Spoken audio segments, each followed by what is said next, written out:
everyone and welcome back to the channel. My name is Gonzii and today we're going to be reacting to part 3 of game theory's Ultimate FNAF Timeline. So yeah man, let's go. Chapter 2, the After Era part 2. William still wasn't back. Weird. Michael knew his father sometimes traveled for work, disappearing for days on end, but usually there was some sort of notice, a phone call, a post-it, something. It's not like Michael and his father were close, far from it, but as a household of two suffering men coping with years of tragedy and loss, there was at least some element of communication between the two of them. They were united by a name and a shared pain. This time though, things felt different. William had left nothing. His absence was longer. There were no check-ins, no updates, just silence. Something had happened. If there was one thing Michael knew about his father, it was that he had contingencies, safety checks, backup plans. His father was a careful and guarded man. He held his cards close to his chest, and as such, William had prepared him in the event that something like this ever happened. Normally, his father kept his home office locked, but in the event of an unexpected, prolonged absence, Michael had been instructed to enter his father's office and look behind an empty set of shelves mounted in the corner of the room. Rolling his eyes, Michael entered the office. He never fully understood how William was able to spend so many hours of his days locked up in here. There was just nothing to do. Most of this place was empty. He dragged himself over to the shelf in the corner, expecting to find an emergency contact list, a family safety deposit box. But what he actually found there was completely unexpected. Father, it's me, Michael. I did it. I found it. It was right where you said it would be. The shelf swung open and revealed a giant industrial elevator, one that led straight down into an underground bunker. But that was impossible. Hidden inside his childhood home was a secret entrance to an enormous underground science lair? This location didn't make any sense. Seriously, it didn't make any sense. What? And yet here it was, mapped directly underneath the floor plan of the house that he'd grown up in, lost his brother in, been tortured in. Michael thought that he'd known his father, a prideful, sad, angry man with petty everyday problems, but clearly he'd been living with a stranger this entire time. His father had secrets. Suddenly the days of William being locked inside of his office made sense. He'd been here the entire time. Where was here though? Was this Circus Baby's entertainment and rentals? The Circus Baby restaurant always did seem to be a deeply personal project for father. A failure of his that cut unusually deep, especially after that first location had to be closed prematurely due to the gas leaks. After that day, father really did seem to change, to lose himself even more in his work. Clearly the entrance he had found was some sort of secret back way into the facility, one that required crawling through vents to navigate. His father had been working here, but in secret. Why? And that's when he found her. At the end of the facility, Circus Baby, his father's pride and joy. Except something was different about her. She wasn't like the others. The way she talked, the stories she told. This wasn't just a robot. She was alive somehow. And not only was she alive, she was your sister, Michael. Familiar. She's There's inside something there. bad inside of me. I'm broken. I can't be fixed. Will you help me? Was this his sister? William's baby girl? But how? Why? What was this place? He dug around some old files and found blueprints outlining the features of these animatronics, storage containers, voice mimicking, parental tracking. And was that a child in Freddy's stomach? Was his father collecting and experimenting on kids? Were all the rumors that he'd heard throughout his past actually true? That the animatronics came to life at night? That there were murders done in all the pizzerias? That his father had somehow been the prime suspect in all of it? Suddenly, Michael's mind flashed back to his persistent nightmares throughout his childhood. Had he been experimented on too? Tears stung in his eyes as anger, fear, and confusion filled his body. His father's secrets were pouring out. William wasn't just a lame, overworked father. He was a monster, toying with life itself. Suddenly, everything clicked. He frantically looked around the room, blinking human heads on poles staring back at him. Green eyes, his sister. Blue eyes, his brother. Closed eyes, his mom. All just staring expectantly. These were meant to be human. William was working down here trying to make believable humans, literally rebuilding the family that they had both lost. Small little girl robots with their British accents roaming the hallways of this underground facility suddenly took on a whole new context. Oh no, don't do that, bro.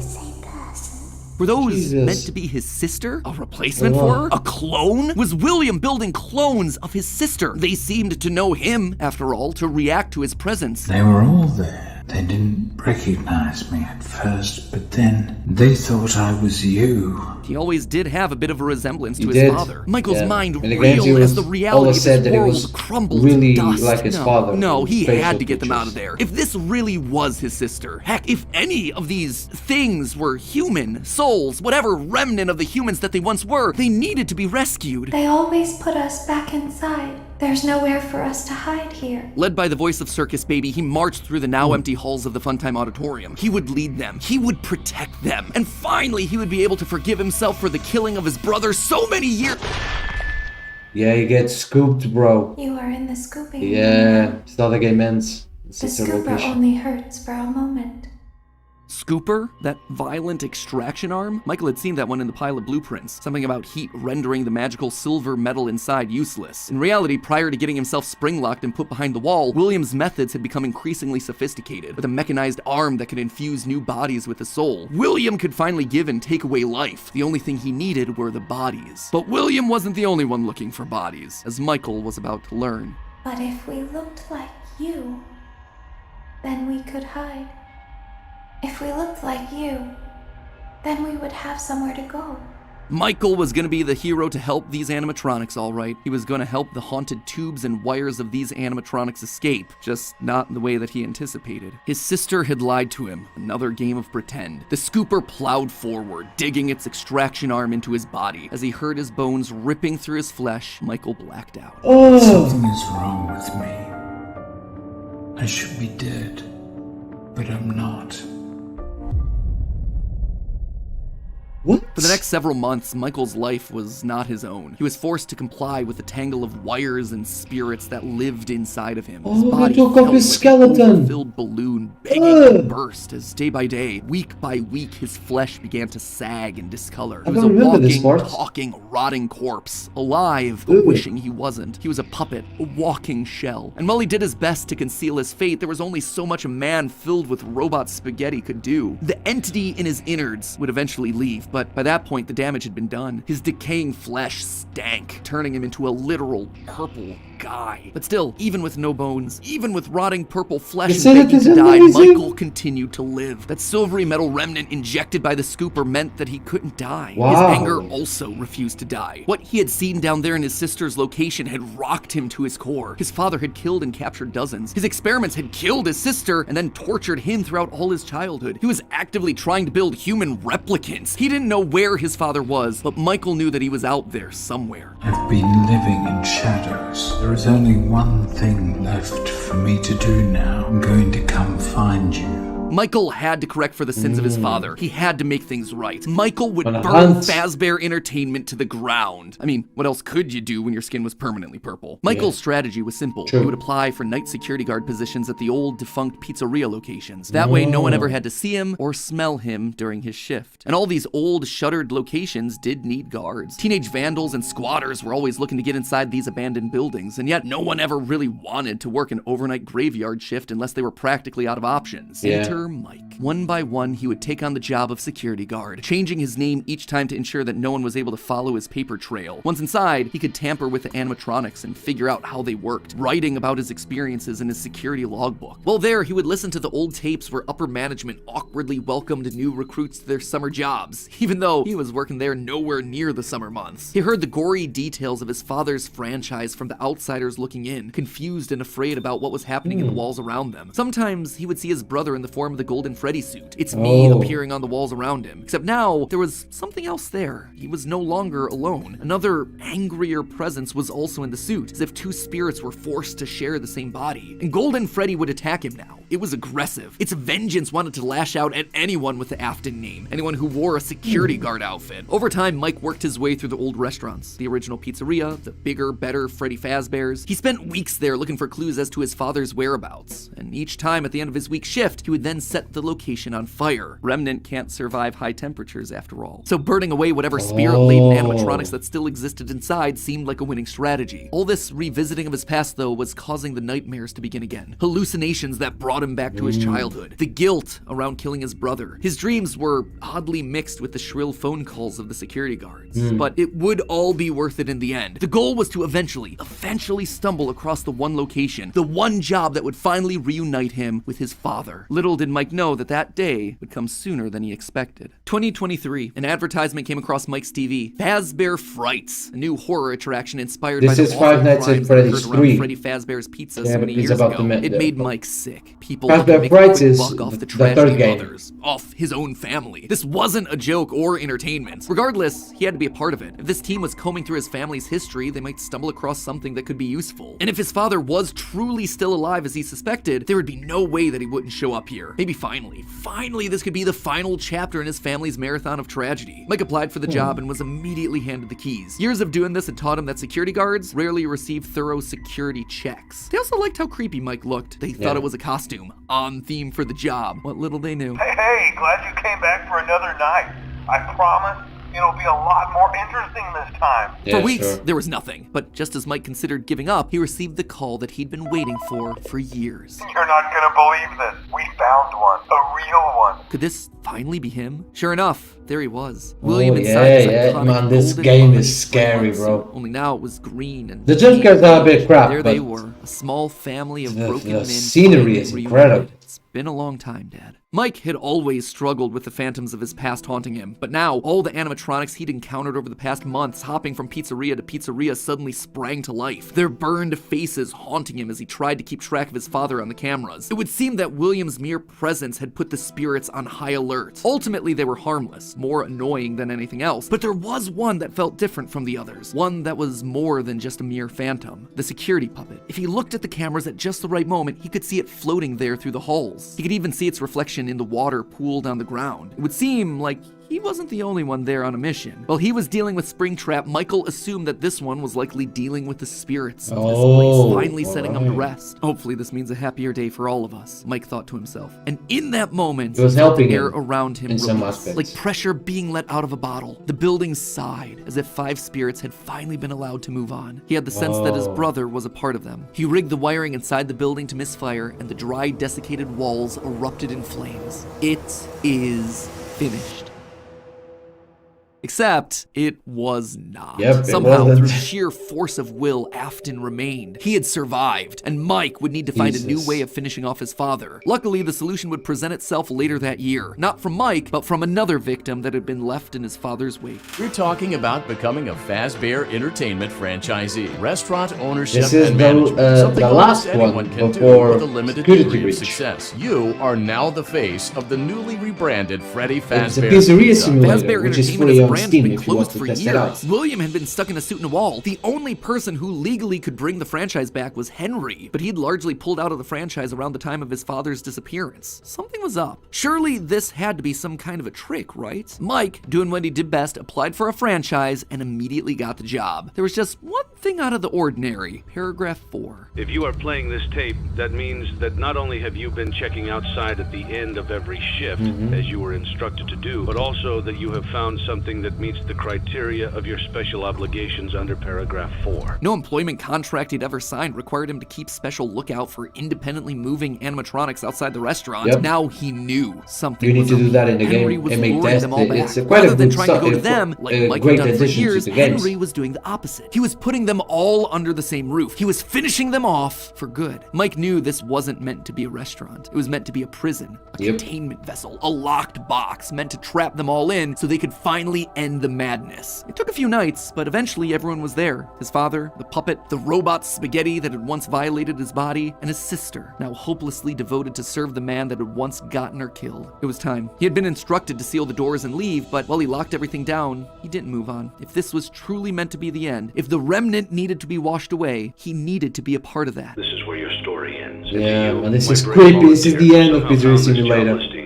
not intended for you. Yeah. Although there was a way out planned for you. I have a feeling that's not what you want. I have a feeling that you are right where you want to be. And to you monsters trapped in the corridors. Oh man, still gives me Give goosebumps, up you your know. spirits. They don't belong Jesus. to you. For For most of you, I believe there is peace and perhaps more. This waiting is for you after Henry this. talking. Although for one of you, the darkest pit of hell has opened to swallow you whole.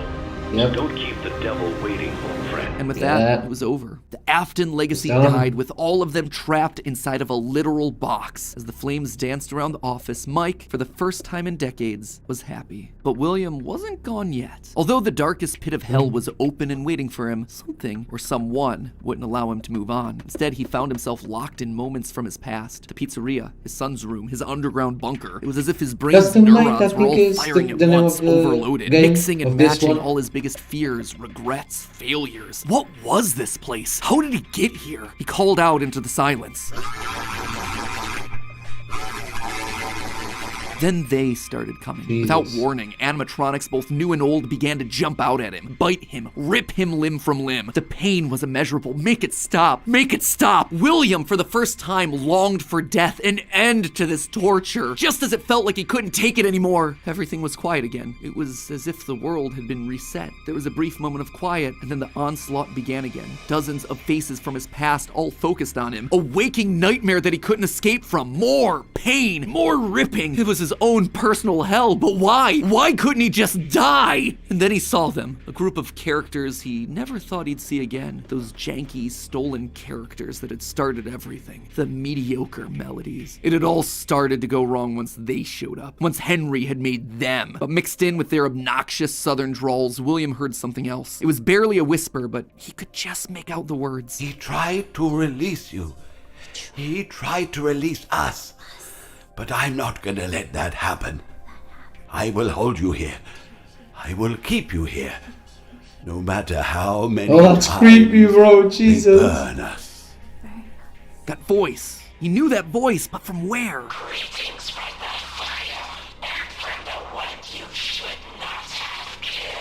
The one he shouldn't have killed. William thought back. He'd done a lot of awful things, but there was always the one that stood out. Not Charlie, Susie. his drunken act of revenge. Not Susie, his first... Remember in the last video, MacPad says that one he shouldn't have killed. That was Cassidy.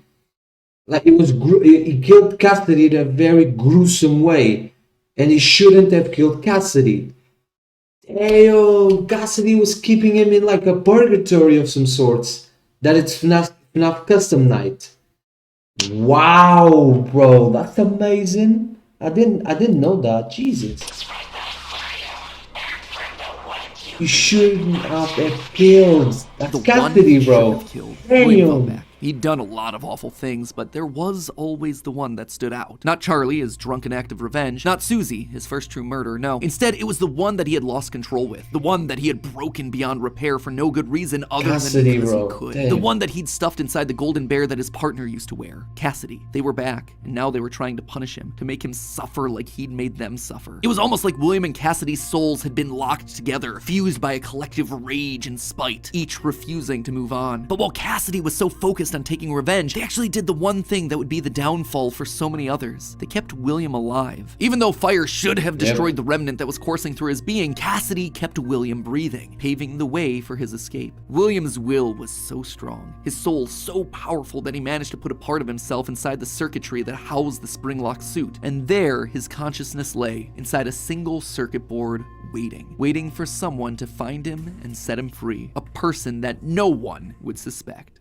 Okay, so a bit of a shorter chunk, but an important one as we shift perspectives to Mike and tell his side of the story. Before we wrap up for the day, I did want to talk about the big Orville elephant in the room, Mike's quest for revenge. You might have noticed that I was vague about the dates, and there's a good reason for that. I don't know them. There is no good way for me to make them fit in. Here's what I do know. We know with a high amount of certainty that Michael Afton is the character that we play as up until Ultimate Custom Night. Mike Schmidt and Fritz Smith, the security guards for FNAF 1 and FNAF 2 respectively, get fired for, quote, tampering with the animatronics and odor. So weird connection between the two of them, right? But now, look at the phantom animatronics that are haunting us in FNAF 3. They use models from both FNAF 1 and FNAF 2, meaning whoever is sitting in that security guard chair Fazbear Frights, they have to have seen both locations and their animatronics. And that's not all. Their designs are burnt. It's a weird detail in the game, and it's something that the character encyclopedia repeatedly calls attention to. The burned texture for these phantom animatronics. Why is that so unusual though? Fazbear Frights is the first time in the franchise that we hear about anything burning down. From that point on in the story, it's It's like the characters turn pyro and are suddenly setting fires left and right. But for the first 3 games, nothing ever catches fire. The animatronics are just moved or repurposed in some way. So when did they burn? And why would our security guards see them as being burned? Someone has to have been going location to location, setting these places on fire, purging the sins of the past. We know we're definitely playing as Mike in Sister Location in FNAF 6 based on the in-game dialogue. In Sister Location, he learns what his father's been up to and realizes what he has to do to correct it. After failing to finish the job in FNAF 3, he ultimately helps Henry end it all in FNAF 6. It is great. It is a clean narrative. There is just one problem: timing. Mike's quest can't really start until he's been down to Sister Location, seen Baby, and gotten himself scooped. That's when he finds out about Afton's secret life. It's also when he's gonna start to smell, because, you know, he's a walking, talking, rotting corpse. And we know that he's not going down into the bunker until the Funtime animatronics have been made, Freddy's has been closed, and Afton is out of the picture. Yeah, but the timeline is so confusing. 1993, after William is sealed behind a wall. But that then presents us with a few problems. Afton has already dismantled the original animatronics as we see in the FNAF 3 minigames. How are those things getting burned if they're already deconstructed? But more importantly, we see FNAF 2 paychecks with the date 1987. That is way earlier than I think it can be. To be fair, Fritz Smith's pink slip on night 7 doesn't have a date, but it's a bit weird to say that the first few nights are in 1987, and then employee number 3 is hired on years after the restaurant closes. Anyway, just wanted to call that out because I don't have a solid answer for it, and I'd love to see your comments down below. It's the problem. And with that, my friends, this chapter comes to a close.